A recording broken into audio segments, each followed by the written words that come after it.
Diyan magulo. Ito na magiging dito na kuha ng ulo guys. Sasama na.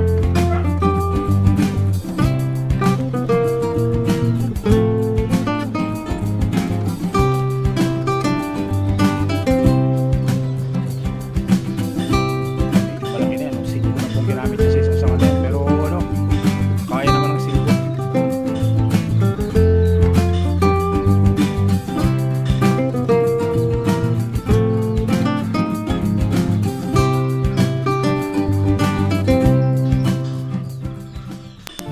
So what's up mga kabonsay, welcome po sa channel ko guys for today's vlog. So bonsai vlog na po tayo, bonsai vlog na. Nakabalik na ako galing Isabela. So nandito tayo sa garden ko. Sama ko si Kuya Bernie ng UP Diliman Bonsai Society. Kaway ka muna Kuya Bernie. So lagi kong napipicture sa vlog ko yung mga halaman niya. Pasyalan niyo yung mga lumang video ko. So magwa-wire kami ng ano, yung mga yayang Batangas ko dito. Ano? Mga yayang Batangas. So si Kuya Bernie ang paglalatagin ng mga sanga. So apat lang to, apat na yayang Batangas mga kabonsay. O so guys, maganda pa tayo pasok at intro. Kaya intro, pasok!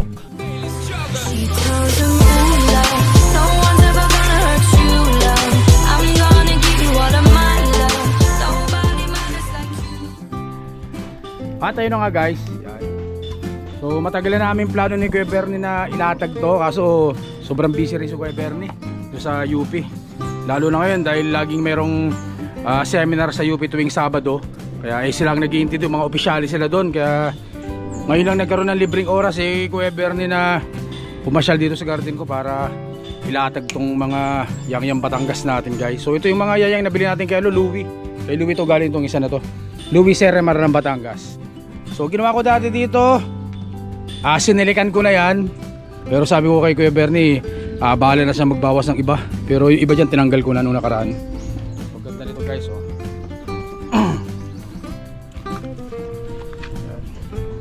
So pag napasyal kayo sa Diliman Bonsai Society, so yung bonsai ni Kuya Bernie doon, Bernie's Bonsai Garden, bandang dulo ng pagpasok mo ng UP Diliman, bandang dulo andun yung bonsai ni Kuya Bernie. Yan. So marami rin siyang mga yayang Batangas doon. Galing din Batangas na yangya. Sabi ko siya maglatag nitong yangya ko dito. Pero shoutout sa inyong lahat dyan sa UP Diliman Bonsai Society. Shoutout po sa inyong lahat dyan. Kuya Bernie, kailan na sunod na seminar sa UP? Paglampas na ng mahal araw. After Holy Week meron po ulit. Ano na lang namin, sasabihin na lang namin sa inyo ulit. Ipopost na lang po, ipopost para pasyalan nyo lang po yung page ng Diliman Bonsai Society para makita nyo yung mga updates doon kung kailan ulit mayroong seminar dyan. Siyempre maraming salamat doon sa umatid. Nakadalawang seminar na sa UP.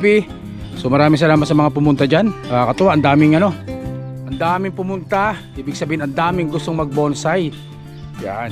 Kaya salamat sa inyo lahat dyan, mga pumunta. Siyempre doon sa mga opisyalis ng Diliman Bonsai Society na nag-e-effort para makagawa ng seminar. Siyempre salamat din yan para marami tayong mga kababayan na ano, matuto sa pagbobonsai. Yun oh, laki na nun ah. Hindi na kailangan. Hindi na kailangan yun. Yan. So mga kabonsai, papakita ko pala sa yung daon ng yangya sa wild.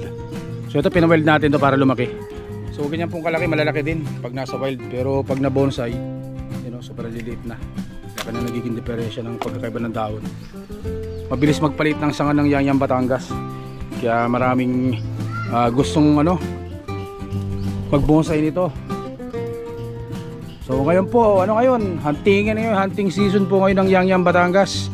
Yan, marami tayong ano diyan, maraming mga online seller ng yayang Batangas diyan. Sa Facebook, yan, maghanap lang po kayo. Pero ito galing kay Louie. Hanapin niyo sa Facebook, Louie Seremar. Nasa lumang mga vlog ko po yung Facebook niya ni Louie. Yan, pasyalan ninyo. So, at ito na nga, nag-uumpisa na mag-wear si Kuya Bernie.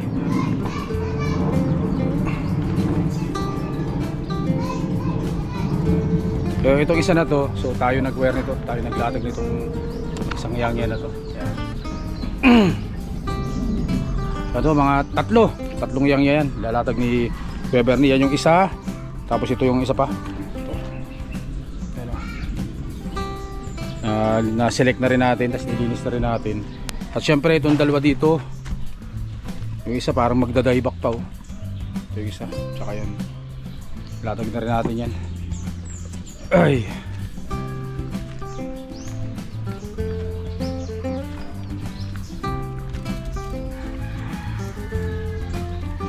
So ano tayo?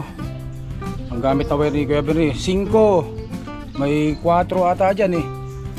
3.5, 3. Yan. Sorte halo-halo.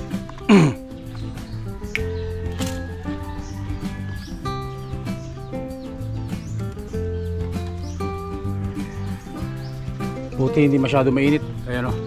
Medyo makulimlim po ngayon ng panahon. Hindi masyadong mainit dito sa garden.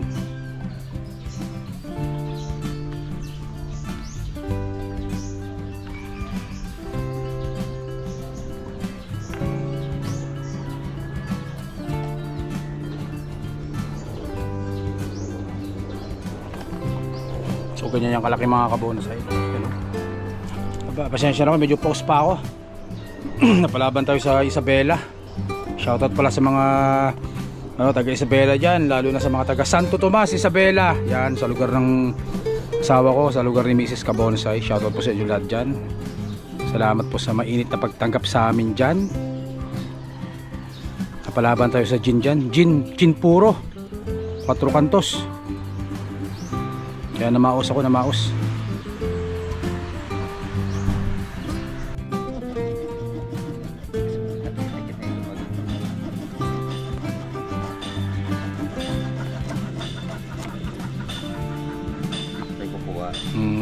Diyan magulo.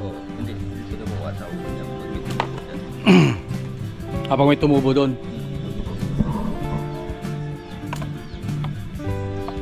So yun guys, halos lahat ay nalagyan na ng wire. So mamaya isa ka na magbe-bend dyan.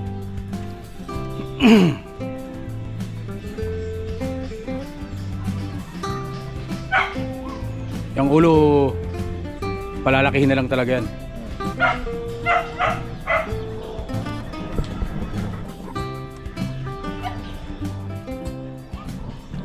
So ito na magiging, dito na kukuha ng ulo guys sa isang sanga na to.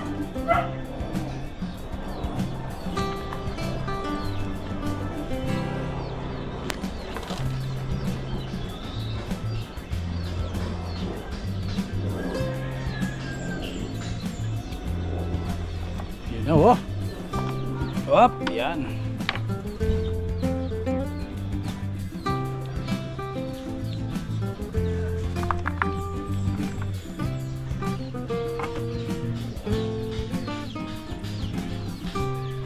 At pag-uumpisa na pong mag-bend. So yung mga artist iba't ibang iba't ibang diskarte o paraan ng pag-bend. Merong bend na hindi masyadong magalaw, yan. Merong bend naman na magalaw. Yung maliko.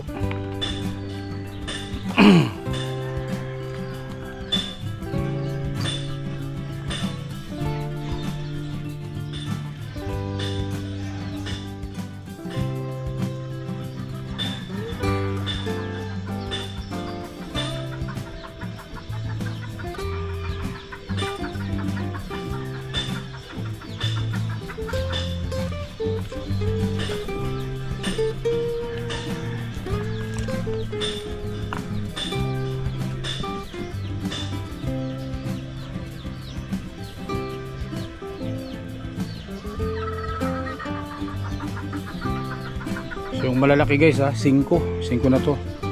Yung malalaki na sanga, 5 ginamit yan. Kaya mas maganda kung marami yung klase ng wire para masundan lang yung tamang laki ng sanga.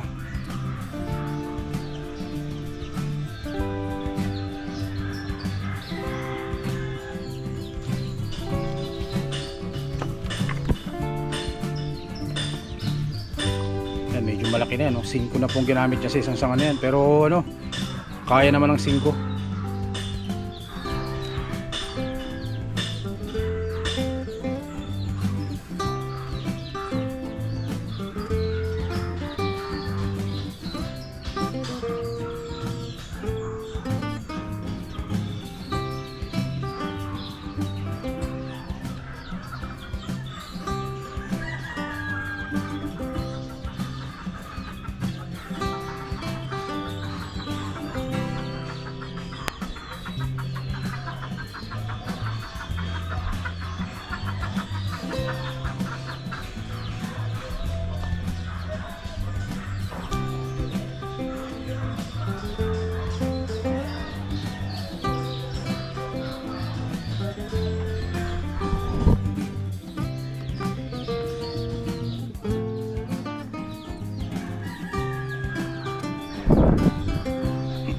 Tapos walang putol yan Kuya Bernie, walang putol, hayaan lang yung mag-wild ano. Paano man parektahin?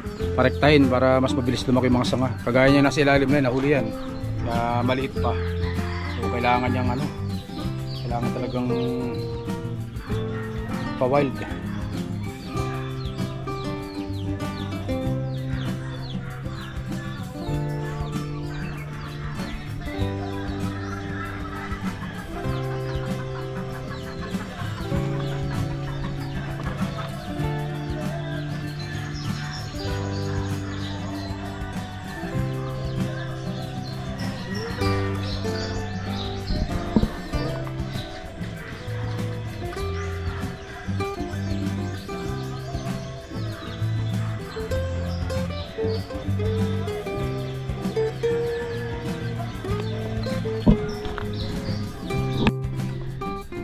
O, ito yun na nga guys.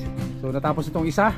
So yung mga ano, primary branch lang yung nilatag para ma-layer ng maayos. So ayan, naayos na namin yung isa. So itong harap, Kuya Bernie ano? Ito ang magiging harap niya, mga kabonsai. So dito tayo kukuha ng ulo. Pero palalaking pa yan, mga ganyang kalaki. Puputol, tapos patubo ulit mga kabonsai. Kahit itong mga winner ng initial wiring na yun, primary wire, yung mga primary branch, lahat po yan walang putol, lahat na hindi puputulan, hayaan na lumarga para mas mabilis makapagpalaki ng sanga mga kabonsai. Yan. So guys, part 1 to ng video natin. So 4 na yangya yung gagawin natin. May 4 na upload po tayo ng yangya pag-uwi ni Kuya Bernie. Yan. So guys, hanggang dito lang po muna. Stay safe. Siyempre, God bless us all po mga kabonsai. Maraming salamat po. Thank you.